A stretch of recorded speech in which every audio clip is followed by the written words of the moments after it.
त्यांनी आंदोलन केलं, बदलापूरच्या घटनेच्या विरोधात नाही. यावर काय म्हणजे आम्ही बदलापूरचं याच्या निषेधार्थ आंदोलन केलं. तुम्ही राजकीय आंदोलनाच्या निषेधात राजकारण करताय, राजकारण आहे, कशाचं राजकारण आहे. सुराचं राजकारण ईडी सीबीआय करते, आम्ही नाही करत. तेव्हा इन्कम टॅक्स सीबीआय ईडीच्या नोटीस येतात ना विरोधी पक्षाला, त्याला सुराचं राजकारण म्हणतात, याला नाही.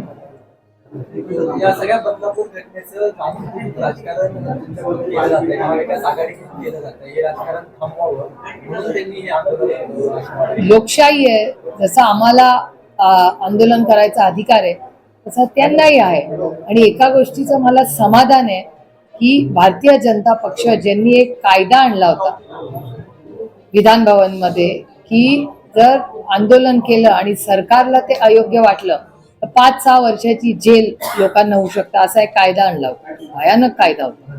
एका सशक्त लोकशाहीमध्ये संविधानाने देश चालतं, कोणाच्या मनमर्जीने किंवा एका पक्षाच्या किंवा अदृश्य शक्ती त्या मनाप्रमाणे हा देश चालत नाही. आणि मला समाधान आहे की आमच्या विरोधात का होईना, काही का कारण होईना, तेही आंदोलनाला बसले, ही चांगली गोष्ट आहे. बदलापूरची जी घटना आहे तर त्याच्यामध्ये केंद्रीय समिती पण आहे, पण जी कारवाई आपण दौंडमध्ये पाहिलं की त्या शाळेचे जे मुख्याध्यापक होते त्यांच्यावरती पण झाली, संबंधित जे मुख्याध्यापक होते. तर बदलापूर ही घटना घडून गेल्यानंतर आतापर्यंत जे काही झालंय तर त्याबद्दल काय वाटतं? शाळेचे मुख्याध्यापक असतील, पोलीस अधिकारी असतील, ज्यांनी त्यावेळी त्याची दखल घेणं गरजेचं होतं. त्यांना जोडूनच अजून पोक्सोमध्ये तशा पद्धतीची तरतूद आहे, ज्यांना ती माहिती कळते बाललैंगिक अत्याचाराची, त्यांनी जर त्याची माहिती किंवा त्या संदर्भात गुन्हा नोंदवला नाही तर उलटा त्यांच्यावरही गुन्हा दाखल होतो त्याचबरोबर. बरोबर आहे, तसं ह्या केसमध्ये झालं नाही. तुम्ही म्हणजे मी दौंडचं तुम्हाला पहिलं उदाहरण देईन, कारण का माझ्या स्वतःच्या लोकसभा मतदारसंघात होतं. दौंडमध्ये मी एक गोष्ट म्हणजे खरंच तुम्हाला म्हणजे अतिशय भयानक घटना झाली, ती वाईट घटना आहे. पण या पार्श्वभूमीवर ज्या पद्धतीने पोलिसांनी म्हणजे पुणे रुरल पोलीस आणि दौंडच्या पोलिसांनी स्विफ्ट ॲक्शन घेतली, त्याला चांगल्याला चांगलं म्हणलंच पाहिजे. इथे पोलिसांनी अतिशय उत्तम काम केलं, दौंडचेही पोलीस आणि पुण्याचे SP आणि ती सगळी जी शिक्षण यंत्रणा होती त्यांनी अतिशय म्हणजे एक दुर्दैवी घटना आहे की हा शिक्षक ही गोष्ट अनेक वर्ष करत होता. कुणालाही कॉन्फिडन्सच नव्हता की आपण ह्याची कंप्लेंट करू शकतो. त्याच्यामुळे खूप विक्टिम्स आधी झालेले आहेत, हे दुर्दैव आहे.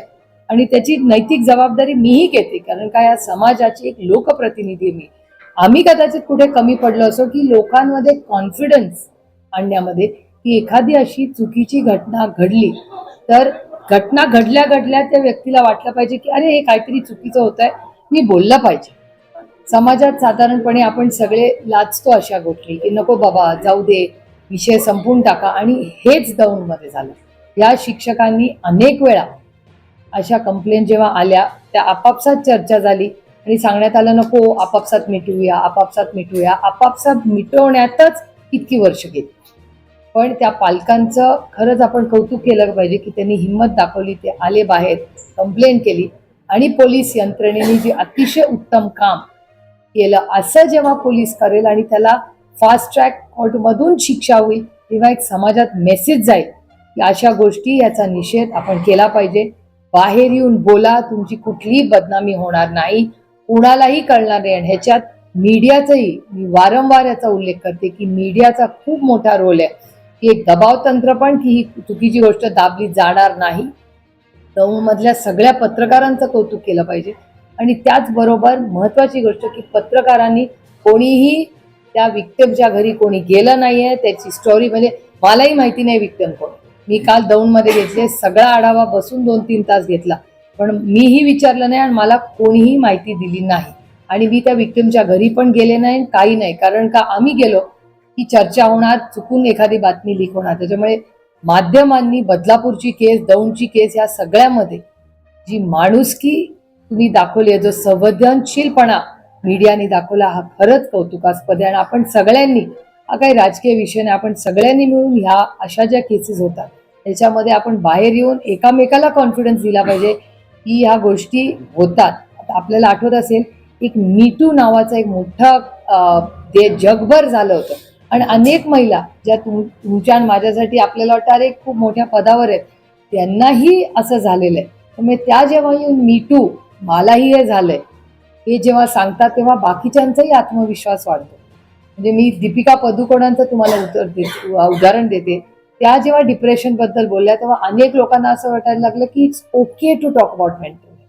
त्याच्यामुळे मीटू सारखी घटना किंवा मीडियानी जो संवेदनशीलपणा दाखवलेला आहे मला असं वाटतं हा खूप महत्वाचा. आणि प्रशासन कुठलंही असू दे, आज ते सत्तेत होत उद्या आम्ही असू, कुठलंही अशा गोष्टी जेव्हा होतात आणि यंत्रणा जेव्हा पटकन वागत नाही, नैतिकता ही कुठल्याही सरकारने दाखवली पाहिजे. आमच्या सरकारच्या काळात झाली तर ती नैतिकता आम्हालाही दाखवावी लागेल. राज ठाकरेंनी टीका केली आहे आघाडीच्या आजच्या आंदोलनावरती. जे आता या सरकारच्या बाबतीत घडलंय तेच आघाडी सरकारच्या काळातही तसेच आणि गंभीर गुन्हे घडलेले आहेत. ते फक्त निवडणुका आले की सरकारला बदनाम करायचं यासाठी अशा पद्धतीचे आंदोलन केली जातात. प्रत्यक्षात सरकार येतं तेव्हा मात्र ते काही करत नाही. शक्ती कायदा आम्हीच आणला होता, कदाचित त्यांना माहिती नसेल, पण शक्ती कायदा हा आम्ही महाराष्ट्रात आमचं सरकार असताना आणला. आणि मला आश्चर्य वाटतंय, मला नेहमी वाटायचं की राज ठाकरे फार संवेदनशील नेते आहेत. त्याच्यामुळे अशा बाबतीमध्ये अशा वेळीस मला असं वाटतं की ह्या गोष्टीची समाजात चर्चा झालीच पाहिजे, त्याचा निषेध झाला पाहिजे. आणि आम्ही सत्तेमध्ये असताना ज्या घटना झाल्या तेव्हा भारतीय जनता पक्षाने आंदोलन केलं होतं आणि तो त्यांचा नैतिक अधिकार आहे. मला त्याच्यात काही गैर वाटत नाही की भारतीय जनता पक्षाने तेव्हा जी आंदोलन केली, कारण का काही विषय असे आहेत त्याच्यामध्ये जरी कोणी विरोध केला तर सत्ताधाऱ्यांनी जसं बोलायची ताकद असली पाहिजे तसं ऐकून घ्यायची ही ताकद विरोधी पक्ष आणि सत्ताधाऱ्यांमध्ये असली पाहिजे. त्याचं कारण असं की ही एक लोकशाही आहे, ही दडपशाही नाही. भारतीय जनता पक्षालाही दडपशाही करायची.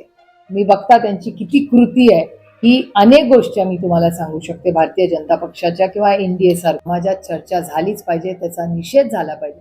आणि आम्ही सत्तेमध्ये असताना ज्या घटना झाल्या तेव्हा भारतीय जनता पक्षाने आंदोलन केलं होतं आणि तो त्यांचा नैतिक अधिकार आहे.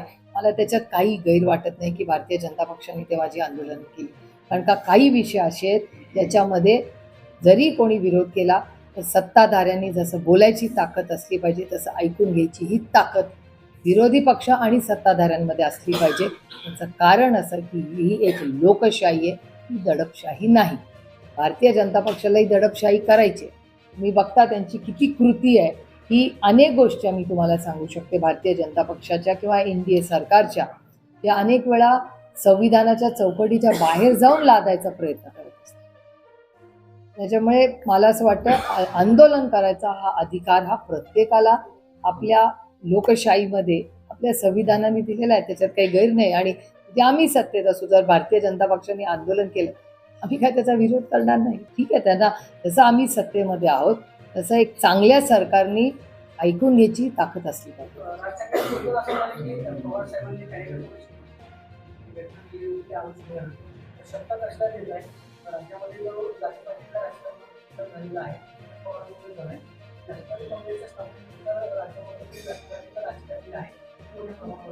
ही 25 वर्ष तेच ऐकते, 25 वर्ष तेच ऐकते.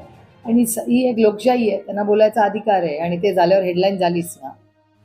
शरद पवारांवर टीका केल्यावर हेडलाईन होते, त्यामुळे इथना तो हक बनता है. ते आता मोदींना भेटायला जाणार आहेत. त्यांनी लोकसभेला ज्या 5 मागण्या केलेल्या होत्या त्याचं काय झालं तुमच्या? त्यांचा वैयक्तिक प्रश्न. आपका आंदोलन होईल तुम्हाला झालं मराठी सगळं. नाही, तानाजी सावंतांचे पुतणे आज पवार साहेबांना भेटायला आले होते. त्यांनी पंढरपूर मंगळवेढ्याची जागा क्लेम केली आहे.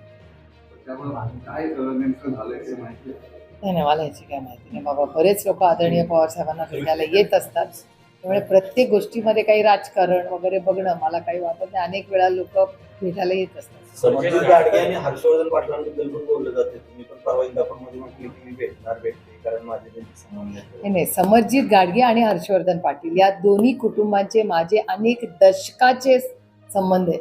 म्हणजे समर्जित गाडगेंना मी किती वर्ष ओळखते आणि हर्षवर्धन भाऊंचे तर आमचे 5 दशकाचे कौटुंबिक संबंध आहेत.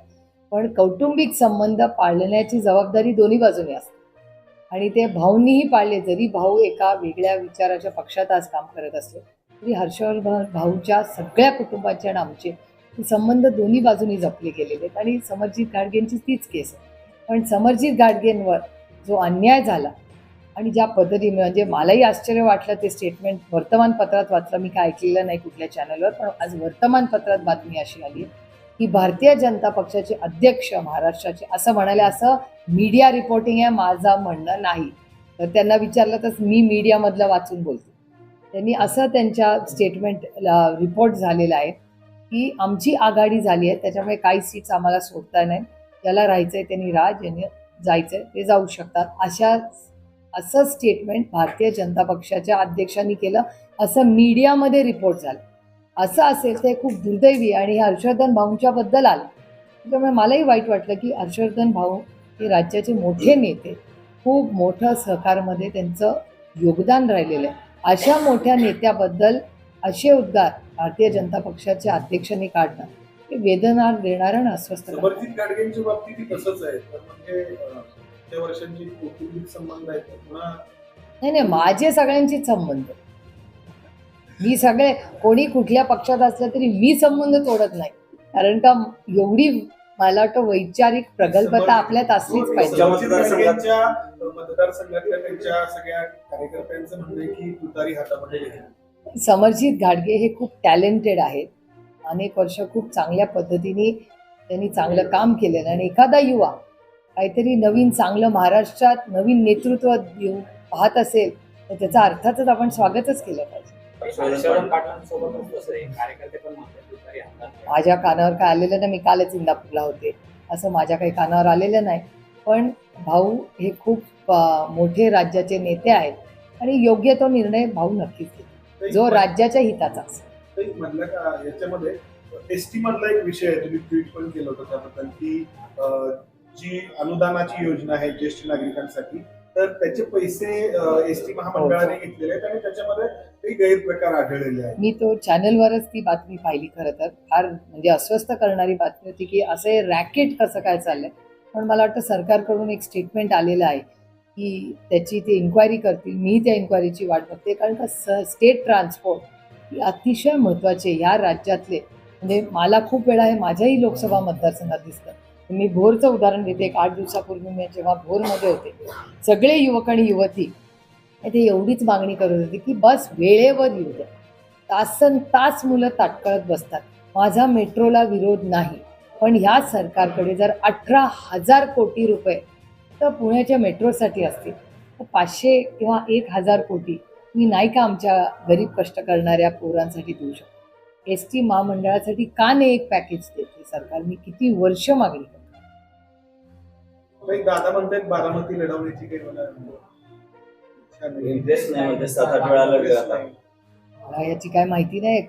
आता कोण कुठून लढेल काही दिवसात कळेल. आता कोणाला इच्छा आहे नाही इच्छा आहे तो प्रत्येकाचा वैयक्तिक प्रश्न. आपका आंदोलन होने के बाद भाजपा की